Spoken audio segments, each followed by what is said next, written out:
60 ವರ್ಷ ಇದ್ದರೂ ಕೂಡ 30 ವರ್ಷದ ಥರ ಕಾಣ್ತೀರಾ. ಒಮ್ಮೆ ಈ ಒಂದು ಟ್ರಿಕ್ನ ಫಾಲೋ ಮಾಡಿದರೆ ಸಾಕು. ಎಷ್ಟೇ ಹಳೆಯ ಕಪ್ಪು ಕಲೆ ಆಗಿರ್ಬೋದು, ಬಂಗು ಆಗಿರ್ಬೋದು, ಪಿಗ್ಮೆಂಟೇಷನ್ ಎಷ್ಟೇ ಇದ್ದರೂ ಕೂಡ ಎಲ್ಲವೂ ಕೂಡ ಮಾಯವಾಗುತ್ತೆ. ಈ ಒಂದು ರೆಮಿಡಿ ಇದ್ದರೆ ಸಾಕು ಸ್ನೇಹಿತರೆ, ಅದು ಕೂಡ ಮೋರೆದಿಂದ.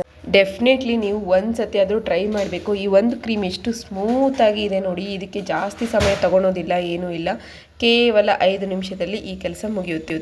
ಹಾಗಿದ್ರೆ ಬನ್ನಿ. ನಮಸ್ಕಾರ ಸ್ನೇಹಿತರೆ, ನನ್ನ ಚಾನಲ್ಗೆ ನಿಮ್ಮೆಲ್ಲರಿಗೂ ಸ್ವಾಗತ. ಮನೆಯಲ್ಲಿ ಸಿಂಪಲ್ಲಾಗಿ ಈ ಸಣ್ಣ ಸಣ್ಣ ಮೊಡವೆಗಳಾಗಿರ್ಬೋದು ಅಥವಾ ಬಂಗಾಗಿರ್ಬೋದು, ಈ ಪಿಗ್ಮೆಂಟೇಷನ್, ಸನ್ ಟ್ಯಾನು, ಸನ್ ಬರ್ನ್ ಎಲ್ಲದಕ್ಕೂ ಪರಿಹಾರ ಇದೆ ಸ್ನೇಹಿತರೆ. ಮನೆಯಲ್ಲಿರುವಂಥ ಸಣ್ಣ ಸಣ್ಣ ಮನೆ ಮದ್ದುಗಳನ್ನು ಟ್ರೈ ಮಾಡೋದ್ರಿಂದ ಹೆಚ್ಚು ಖರ್ಚು ಮಾಡೋದು ಬೇಕಾಗೋದಿಲ್ಲ. ಈ ಮನೆಯಲ್ಲಿರುವಂಥ ಐಟಮ್ಗಳನ್ನ ತಗೊಂಡೇ ನೀವು ತುಂಬ ಅಂದರೆ ತುಂಬ ನ್ಯಾಚುರಲ್ ಆಗಿ ಎಲ್ಲವನ್ನು ಕೂಡ ಫೇಸ್ ಮೇಲಿರುವಂಥದ್ದನ್ನು ಕಮ್ಮಿ ಮಾಡ್ಕೋಬೋದು.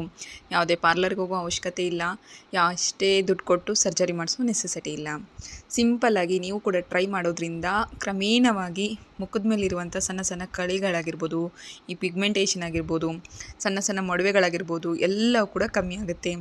ಫಸ್ಟ್ ಬಂದುಬಿಟ್ಟು ನೀವು ನಿಮ್ಮ ಆಹಾರ ಕ್ರಮ ಏನಿದೆ ಅದನ್ನು ಕಮ್ಮಿ ಮಾಡ್ಕೋಬೇಕಾಗುತ್ತೆ. ಅಂದರೆ ನೀವು ತಿನ್ನುವಂಥ ಮಸಾಲೆಗಳಾಗಿರ್ಬೋದು, ಟೀ, ಕಾಫಿ ಆಗಿರ್ಬೋದು, ಇವೆಲ್ಲವನ್ನು ಫಸ್ಟ್ ನೀವು ಅವಾಯ್ಡ್ ಮಾಡಬೇಕು. ಅಂದಾಗ ನಿಮ್ಮ ಬಾಡಿಯಲ್ಲಿ ಹೀಟ್ ಏನಿದೆ ಅದು ಕಮ್ಮಿ ಆಗುತ್ತೆ. ಒಳ್ಳೆ ಆಹಾರ ಪದ್ಧತಿ ಸ್ಟಾರ್ಟ್ ಮಾಡೋದ್ರಿಂದ ಮುಖದ ಮೇಲೆ ಆಗಿರುವಂಥ ಬಂಗಗಳಾಗಿರ್ಬೋದು, ಕಲೆಗಳಾಗಿರ್ಬೋದು ಎಲ್ಲವೂ ಕೂಡ ಮಾಯವಾಗುತ್ತೆ. ಫಸ್ಟು ನೀರನ್ನ ಹೆಚ್ಚಾಗಿ ಕುಡೀರಿ. ಈಗ ನಾನಿಲ್ಲಿ ಫಸ್ಟ್ ನಿಮ್ಗೆ ತೋರಿಸ್ಕೊಡ್ತಾ ಇದ್ದೀನಿ ಸಿಂಪಲ್ ಟಿಪ್ನ ನೋಡಿ. ಮನೆ ಮದ್ದು ಅಂತ ಹೇಳಿದ್ನಲ್ವ, ಇಲ್ಲಿ ಮೊಸರನ್ನ ತೊಗೊಂಡಿದ್ದೀನಿ. ಮೊಸರಿನಲ್ಲಿ ಲ್ಯಾಕ್ಟಿಕ್ ಆ್ಯಸಿಡ್ ಇರೋದ್ರಿಂದ ಇದನ್ನು ಸ್ಮೂತ್ ಟೆಕ್ಸ್ಚರ್ ಕೊಡುತ್ತೆ, ನಿಮ್ಮ ಫೇಸಿಗೆ ಗ್ಲೋನೆಸ್ ಕೊಡುತ್ತೆ, ತುಂಬ ಸ್ಮೂತಾಗಿರೋ ಟೆಕ್ಸ್ಚರ್ ಕೊಡುತ್ತೆ, ಎಷ್ಟೇ ಮೃದುವಾಗಿ ನಿಮ್ಮ ಫೇಸನ್ನು ಮಾಡುತ್ತೆ. ಹಾಗಾಗಿ ಇದನ್ನು ನೀವು ಮೊಸರನ್ನ ಕಂಪಲ್ಸರಿ ಆ್ಯಡ್ ಮಾಡಲೇಬೇಕು. ಅದಾದಮೇಲೆ ನಮ್ಮ ಹಳೇ ಕಾಲದಿಂದ ಬಂದಿರೋ ಪದ್ಧತಿ ಎಲ್ಲರಿಗೂ ಗೊತ್ತಿದೆ, ಕಡಲೆ ಹಿಟ್ಟು. ಕಡಲೆ ಹಿಟ್ಟು ಇರಲಾರ್ದೆ ಯಾವ ಫೇಸ್ ಪ್ಯಾಕ್ ಕೂಡ ಆಗೋದಿಲ್ಲ ನೋಡಿ. ಕಡಲೆ ಹಿಟ್ಟು ನ್ಯಾಚುರಲ್ ಆಗಿ ನಿಮ್ಮ ಫೇಸನ್ನ ಗ್ಲೋ ಮಾಡುತ್ತೆ.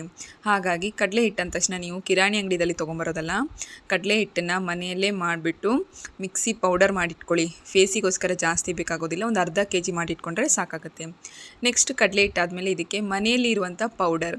ಸೊ ನೀವು ಕೂಡ ಅಷ್ಟೇ, ನೀವು ಡೈಲಿ ದಿನನಿತ್ಯಕ್ಕೆ ಯೂಸ್ ಮಾಡುವಂಥ ಯಾವ ಪೌಡರ್ ಯೂಸ್ ಮಾಡ್ತೀರಾ. ಇಲ್ಲಿ ನಾನು ಪೌಂಡ್ಸ್ ಪೌಡರ್ನ ಯೂಸ್ ಮಾಡ್ತಾಯಿದ್ದೀನಿ. ಪೌಂಡ್ಸ್ ಪೌಡರ್ ಏನಿದೆ ಸ್ವಲ್ಪ ಹಾಕ್ಕೊತಾ ಇದ್ದೀನಿ, ಜಾಸ್ತಿ ಹಾಕ್ಕೊಳೋದೇನು ಬೇಕಾಗೋದಿಲ್ಲ. ಈ ಪೌಡರ್ ಹಾಕಿದ ಮೇಲೆ ಚೆನ್ನಾಗಿ ಕಲಗಿಸ್ಕೊತಾ ಇದ್ದೀನಿ.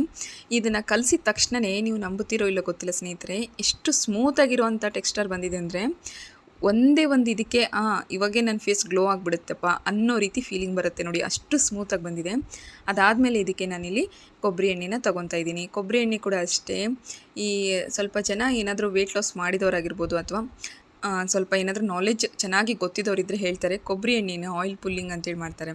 ಸೊ ಇದರಿಂದ ಏನಾಗುತ್ತೆ ಅಂತಂದರೆ ನಿಮ್ಮ ಬಾಡಿಯಲ್ಲಿರುವಂತಹ ಬ್ಯಾಡ್ ಏನಿದೆ ಅದೆಲ್ಲವೂ ಕೂಡ ಹೋಗುತ್ತೆ. ಸೊ ಇದರಲ್ಲಿ ಒಂದು ಒಳ್ಳೆಯ ಕಂಟೆಂಟ್ ಇರುತ್ತೆ. ಬಾಡಿ ಮಸಾಜ್ ಆಗಿರ್ಬೋದು ಅಥವಾ ಆಯಿಲ್ ಪುಲ್ಲಿಂಗ್ ಆಗಿರ್ಬೋದು, ಫೇಸ್ ಪ್ಯಾಕ್ ಆಗಿರ್ಬೋದು, ಪ್ರತಿಯೊಂದಕ್ಕೂ ಕೂಡ ಕೊಬ್ಬರಿ ಎಣ್ಣೆ ತುಂಬ ಅಂದರೆ ತುಂಬ ಉಪಯುಕ್ತ ಅಂತ ಹೇಳ್ತಾರೆ. ಇವತ್ತಿನ ಸಿಂಪಲ್ ಟಿಪ್ನ ನೀವು ಫಾಲೋ ಮಾಡೋದ್ರಿಂದ ನಿಮ್ಮ ಫೇಸ್ ಮೇಲಿರುವಂಥ ಯಾವುದೇ ಟ್ಯಾನ್ ಆಗಿರ್ಬೋದು ಎಲ್ಲವೂ ಕೂಡ ಮಾಯವಾಗುತ್ತೆ. ಕ್ರಮೇಣವಾಗಿ ಕಮ್ಮಿ ಮಾಡ್ಕೊತಾ ಹೋಗಬೇಕು, ಒಂದೇ ಟೈಮಿಗೆ ಯಾವುದು ಕೂಡ ಕಮ್ಮಿ ಆಗೋದಿಲ್ಲ. ಇದನ್ನು ನೀವು ವಾರಕ್ಕೆ 2 ಸತಿ ಯೂಸ್ ಮಾಡೋದ್ರಿಂದ ನಿಮ್ಮ ಫೇಸ್ ಮೇಲಿರುವಂಥ ಸಣ್ಣ ಸಣ್ಣ ಗುಳ್ಳೆಗಳು, ಬಂಗುಗಳು, ಟ್ಯಾನ್ಸ್, ಸನ್ ಟ್ಯಾನ್ ಅಥವಾ ಸನ್ ಬರ್ನ್ ಎಲ್ಲವೂ ಕೂಡ ಮಾಯವಾಗುತ್ತೆ ನೋಡಿ. ಫಸ್ಟ್ ಇವಾಗ ನಾನು ಈ ಒಂದು ಲೇಪ್ ಏನಿದೆ ಅದನ್ನು ತಯಾರು ಮಾಡ್ಕೊಂಡಿದ್ದೀನಿ. ಈಗ ಇದನ್ನು ನೀವು ನಿಮ್ಮ ಫೇಸಿಗೆ ಅಪ್ಲೈ ಮಾಡಬೇಕು. ಈ ಫೇಸಿಗೆ ಅಪ್ಲೈ ಮಾಡಬೇಕಾದ್ರೆ ನಿಮ್ಮ ಕೈ ಸಹಾಯದಿಂದ ನೀವು ಇದನ್ನು ಅಪ್ಲೈ ಮಾಡ್ಬೋದು, ಅಥವಾ ನಿಮಗೆ ಆಗೋದಿಲ್ಲ, ನಾನು ಕೈನ ಹೆಲ್ಪ್ ತೊಗೊಳೋದಿಲ್ಲ ಅಂದರೆ ನಿಮ್ಮ ಹತ್ರ ಬ್ರಷ್ ಇದ್ದರೆ ಬ್ರಷಿನ ಸಹಾಯದಿಂದ ಯೂಸ್ ಮಾಡ್ಕೋಬೋದು. ಇಲ್ಲಪ್ಪ ಅನ್ನೋ ಹಾಗಿದ್ರೆ ನೀವು ಇದಕ್ಕೆ ಸ್ವಲ್ಪ ಟೊಮೊಟೊ ಏನಿದೆ ಅದನ್ನು ಕಟ್ ಮಾಡಿಬಿಟ್ಟು ಒಂದು ಲಾಸ್ಟ್ ಭಾಗ ಅಷ್ಟೇ ಕಟ್ ಮಾಡಿ, ಅದರಲ್ಲಿ ಯಾವುದೇ ರೀತಿ ಪೀಚೆಗಳು ಬರಬಾರ್ದು, ಆ ರೀತಿ ಕಟ್ ಮಾಡಿಬಿಟ್ಟು ಅದರಿಂದ ನೀವು ನಿಮ್ಮ ಫೇಸಿಗೆ ಅಪ್ಲೈ ಮಾಡಿ ಸ್ಕ್ರಬ್ ಮಾಡ್ಕೋಬೋದು. ಇದನ್ನು ಸ್ಮೂತಾಗಿ ಅಪ್ಲೈ ಮಾಡ್ಕೋಬೇಕಾಗುತ್ತೆ, ಜಾಸ್ತಿ ನೀವು ಸ್ಕ್ರಬ್ ಮಾಡೋ ನೆಸೆಸಿಟಿ ಇಲ್ಲ. ನೀವು ಕೈಯಿಂದ ಮಾಡಿದರೆ ತುಂಬ ಅಂದರೆ ತುಂಬ ಉತ್ತಮವಾದ ರಿಸಲ್ಟ್ ಸಿಗುತ್ತೆ. ಆದರೆ ನಾನಿಲ್ಲಿ ನಿಮಗೆ ತೋರ್ಸೋಕ್ಕೋಸ್ಕರ ಟೊಮೊಟೊಯಿಂದ ಕೂಡ ತೋರಿಸ್ತಾ ಇದ್ದೀನಿ. ಈ ರೀತಿ ಕೈಗೆ ನಾನು ಯಾವ ರೀತಿ ಹಚ್ಕೊಂಡು ತೋರಿಸ್ತಾ ಇದ್ದೀನಲ್ಲ ಅದೇ ರೀತಿ ನೀವು ನಿಮ್ಮ ಫೇಸಿಗೆ ಹಾಕಿಬಿಟ್ಟು ಸ್ವಲ್ಪ ಲೈಟಾಗಿ ಸ್ಮೂತಾಗಿ ನೀವು ಸ್ಕ್ರಬ್ ಮಾಡ್ಕೊಳ್ಳಿ. ಇದನ್ನು ನೀವು ವಾರಕ್ಕೆ 2 ಟೈಮ್ ಮಾಡಬೇಕು ಸ್ನೇಹಿತರೆ, ಅಂದಾಗ ನಿಮ್ಮ ಮುಖದಲ್ಲಿರುವಂಥ ಕಾಂತಿ ಏನಿದೆ ಹೆಚ್ಚಾಗುತ್ತೆ. ಆಮೇಲೆ ಇದನ್ನು ನೀವು ಹಚ್ಚಿದ ಮೇಲೆ ಇದನ್ನು ರಾತ್ರಿ ಟೈಮ್ ಏನಾದರೂ ಹಚ್ಚಿದರೆ ಬೆಳಗಿನ ಜಾವ ಎದ್ದ ತಕ್ಷಣವೇ ಉಗುರು ಬೆಚ್ಚ ನೀರೇನಿರುತ್ತೆ ನೋಡಿ ಅದರಲ್ಲಿ ನೀವು ತೊಳ್ಕೊಬೇಕಾಗುತ್ತೆ ಮುಖನ. ಹಾಗೆ ಇದ್ದಾಗ ಅಷ್ಟೇ ಇದು ಕಾಂತಿ ಏನಿದೆ ಹೆಚ್ಚಾಗುತ್ತೆ. ಇಲ್ಲಪ್ಪ ನಿಮಗೆ ಟೈಮ್ ಇಲ್ಲ ಅನ್ನೋರು ಇದನ್ನು 2 ಅವರ್ಸ್ ಅಥವಾ 1 ಅವರ್ ಇದನ್ನು ಮಾಡ್ಕೊಂಡು ಬಿಟ್ಟು ಕೂಡ ಯೂಸ್ ಮಾಡ್ಕೋಬೋದು. ಹೆಚ್ಚಾನೆಚ್ಚು ಇದನ್ನು 1 ಅವರ್ 2 ಅವರ್ ಯೂಸ್ ಮಾಡಿದರೆ ಉತ್ತಮ ರಿಸಲ್ಟ್ ಕೂಡ ಸಿಗುತ್ತೆ. ನೋಡಿ ನಾನು ಕೈ ತೊಳ್ಕೊಂಡ್ಮೇಲೆ ಎಷ್ಟು ಲೈಟು ಎಷ್ಟು ಬ್ರೈಟಾಗಿ ಕಾಣ್ತಾ ಇದೆ ಅಂತೇಳಿ ಈ ವಿಡಿಯೋ ನೋಡಿದ್ದಕ್ಕೆ ಥ್ಯಾಂಕ್ ಯು.